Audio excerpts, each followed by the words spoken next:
Saudos, que tal? Como está na Praza de Abastos e xa un fervedoiro de composteláns que están a ultimar os detalles das comidas destas datas que se aveciñan. Como sempre, mariscos, pescados son os produtos máis demandados e claro, os que viron aumentado o seu prezo. Está ateigada normalmente, pero estes días a Praza de Abastos é un dos centros neurálxicos da cidade e que son moitos os que xa están a botar unha ollada ou mercando produtos para a súa cea de noite boa o domingo. O mercado pecha ese día e agárdase que entre mañá e o sábado sexan as xornadas de máis afluencia. Peixes, como a lubina, son os máis demandados. O sábado é o día fuerte, o sábado sí. O sábado sí, porque xa temos as encargas. Porque a xente xa non congela, entón xa ven toda polas encargas, entón xa é día de moita xente. Bueno, espero eu, que xa é día de moita xente. O que máis se levan agora é lubina. Lubina, abadexo e merluza. Pero merluza este ano, como houve tantísima e agora vai cara, pois a xente decátase máis polo que está agora en comida, porque agora está máis ben o abadexo e a lubina. En contra do que se poida pensar, os prezos non van máis altos nos últimos días. Ainda van máis caro antes, porque a xente empeza a comprar, vai máis caro, hai un 15 días a un mes do que está no día. Sabes cando sube? Se hai mal tempo. Se hai mal tempo e nos barcos non salen en Ribeira, entón, porque en Ribeira son barcos pequenos. E como non, nos menús de Noiteboa non pode faltar un pouco de marisco. A centola, quizá, o número 1, digamos, camarón, ameixa e tamén se vende bastante ben a cigala, da que ven un pouco cara, pero véndese bastante ben, hai bastante encargada. Algúnas cousas quizá menos que o ano pasado, Por exemplo, a centola está máis barata que o ano pasado. A cigala por aí anda, o precio do ano pasado tamén, hoxe estuvo a 60 euros. Despois tamén a ameixa está un pelín, 1 euro ou 2 por baixo do ano pasado. Iso sí, aínda que o peixe e o marisco son os protagonistas na mesa de Noiteboa, non hai que esquecerse da carne. Por mi parte, nécoras, un poquito camarón y después de ahí ya veremos, a ver. Unos pollos ya están encargados, ¿no? Para el viernes. Sí, los hombres, sabes, donde hay hombres son más de carne y marisco también mucho. Xa ven que hai compras para todos os gustos, pero iso si, ademais dun bo prato, o importante é desfrutar da compañía.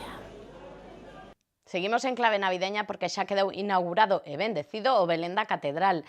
Este ano o nacemento conta con 300 figuras e escenas móviles. Por primeira vez organizaránse visitas guiadas para escolares, unhas visitas que a Basílica agarda poder trasladar tamén ás obras de restauración para que os máis pequenos sexan conscientes da importancia de manter o noso templo. Composteláns e visitantes xa poden achegarse ao Belén da Catedral, un nacemento que o ano pasado xa estivo exposto en San Martiño Pinario que conta con 300 figuras, moitas en movimento. Foron necesarios máis de 10 días para instalar o nacemento. Que es una pieza realmente muy interesante. El año pasado estuvo montado en San Martín Pinario, este año lo hemos montado aquí. Por razones de intendencia, que explicaba hace un momento a la secretaria de Turismo, no se ha podido montar los otros 2 belenes que tiene la catedral. La catedral en este momento dispone de 3 belenes que se van alternando, ¿no? Y bueno, montar este belén puede parecer así una cosa como muy sencilla, pero fueron más de 10 días de trabajo. Estanse a organizar visitas guiadas ao Belén dirixidas a escolares. A intención da catedral é que as visitas continúen despois do Nadal co obxectivo de ensinar aos rapaces como se fan as obras de restauración da Basílica. Hacen unas visitas muy completas con programas didácticos específicos para los niños. Y ahora, con la ocasión de las obras, nuestra pretensión es llegar a generar unos programas específicos didácticos para explicar a nivel de los niños lo que es un proceso de restauración como el que estamos llevando a cabo. Bueno, ya nos hubiera gustado tener eso funcionando y organizado. Pero bueno, todas estas cosas tienen su complicación y hay que decir que cuando se está con el grueso de proyectos y de obras, bueno, hay algunos elementos como serían estos de didácticos y de difusión que tuvo que retrasarlos un poquito más. A bendición e inauguración do Belén da Catedral tamén acudiu a directora de Turismo de Galicia, Nava Castro, que volveu poñer en valor as magníficas cifras que está cada o camiño en 2017, superando os 300.000 peregrinos. Segundo explicou, é probable que se superen as estimacións do plan director que falan de 500.000 de camiñantes no 2020. No plan director do Camiño, no plan estratégico e director do Camiño que tiñamos pois ata o 2020 para preparar o próximo Ano Santo, xa contábamos máis ou menos con unha cifra estimativa de os 500.000. Pero si estamos medrando a este ritmo, pois o mellor incluso o superamos. Pero por iso temos que ser moi conscientes de seguir promocionando todas as variantes do Camiño para que vayan chegando pois como están a chegar dunha maneira desestacionalizada todos os meses do ano e que sigue, bueno, pois incrementándose esa cifra única que xa hai 2 anos superou a última cifra do ano Xacobeo. Estámonos preparándonos para seguir pois recibindo como deben eses peregrinos. Imos con outra tradición máis ou menos nova do Nadal, e que o apalpador percorrerá mañá as rúas do casco histórico. A figura típica da comarca do Trives tamén pasará por varios centros socioculturais da cidade. Mañá terá lugar a Ruada do Apalpador, un percorrido polo casco histórico que permitirá ver o carboeiro da comarca do Trives dende as 6 da tarde por varias rúas da cidade, como Santa Clara, Cervantes, Preguntoiro, ata chegar ao Toural. Un acto co que o Concello quere que a cidadanía coñeza máis o Apalpador, figura que, dixo Branca Novoneira, forma parte das nosas raíces.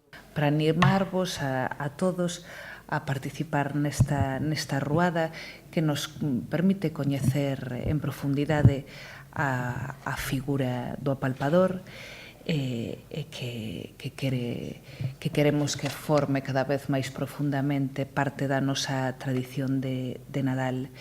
O apalpador tamén estará en varios centros socioculturais durante as festas do Nadal.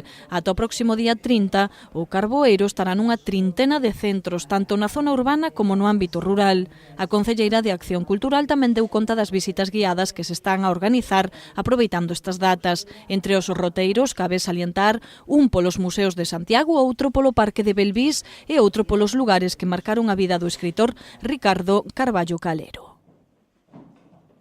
Este xoves tamén visitamos as obras que o Concello está a realizar na Cañoteira de Marrozos. Con fondos da Deputación, a actuación permitirá acceder a este núcleo a ambulancias, buses e servizos de emerxencias.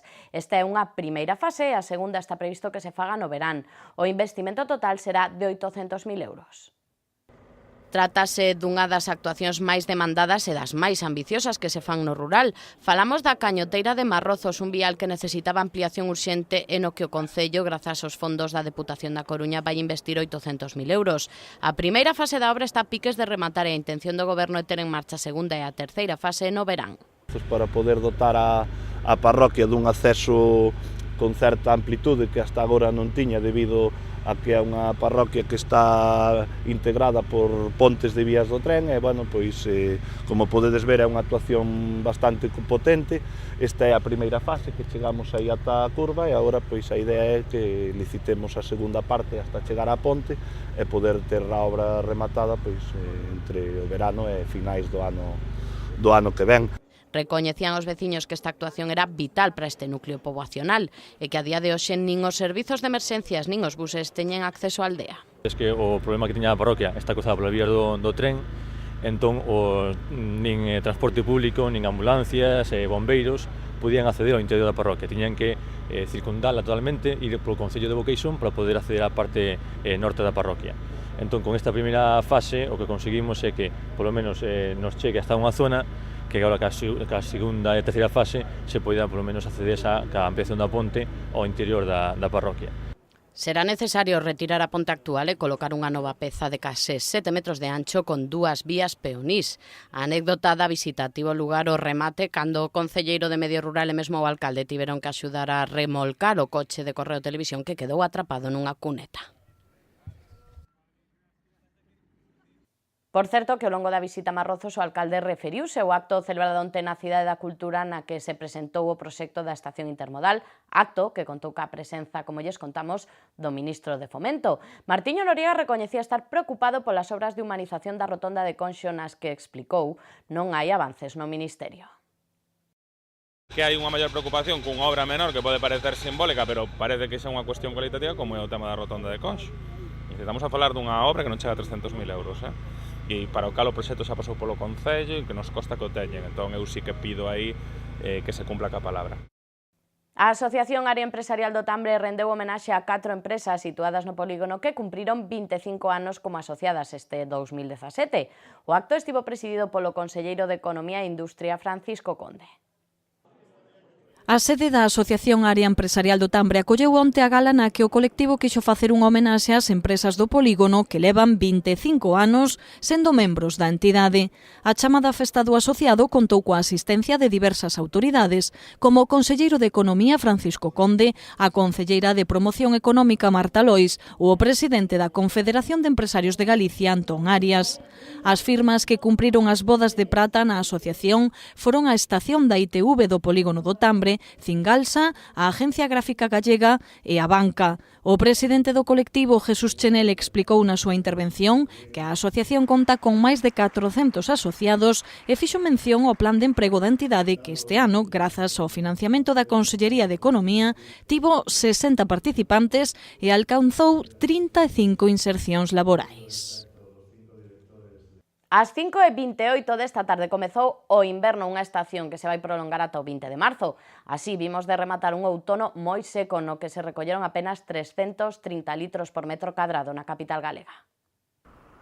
Con respecto aos fenómenos que se poderán observar nesta estación, dende o Observatorio Astronómico Ramón María Aller da USC destacan unha curiosa aliñación nos amenceres de febreiro e marzo dos planetas Saturno, Marte e Xúpiter, cas brillantes estrelas Antares e Spica. Entre os días 5 e 11 deses 2 meses, a Lúa irá percorrendo esa aliñación. Saibamos logo con que tempo arrancamos o inverno en Galicia e en Compostela, unha información que nos achega Meteo Galicia.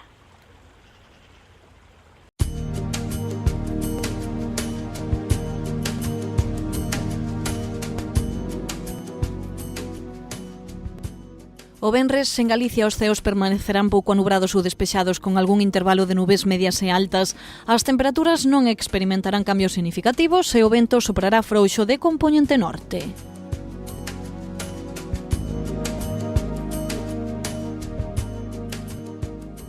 No sábado, de novo, os ceos estarán pouco anubrados ou despexados en xeral con nubes baixas no norte das provincias de Lugo e da Coruña. As temperaturas quedarán sen cambios significativos e o vento soprará frouxo do nordés.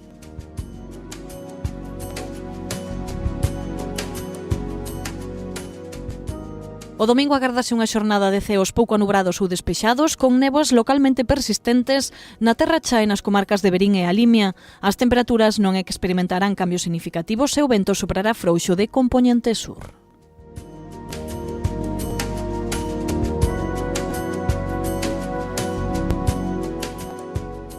O venres en Santiago amenceremos con nubes baixas e néboas que darán paso a ceos despexados. As temperaturas manteránse sen cambios.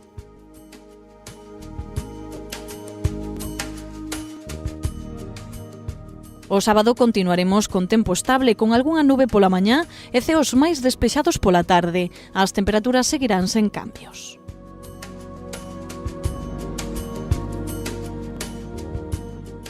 O domingo máis do mesmo, con néboas matinais e ceos despexados toda a xornada. Non haberá cambios nas temperaturas.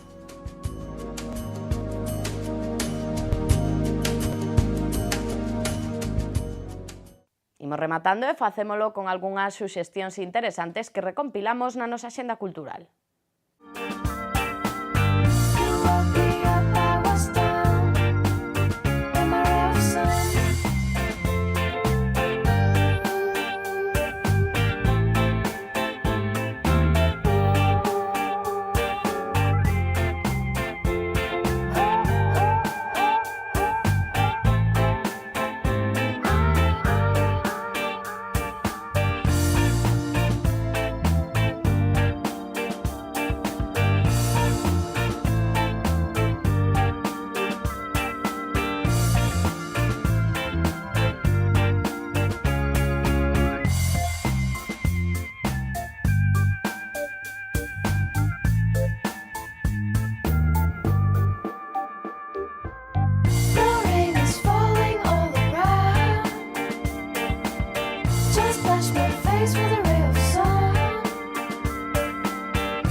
Isto foi todo pola nosa parte, deixámoslles ca entrevista do preguntoiro a que hoxe acude o profesor Virgilio Moure. Nos volvemos mañá con toda a información. Que pasen unha feliz xornada.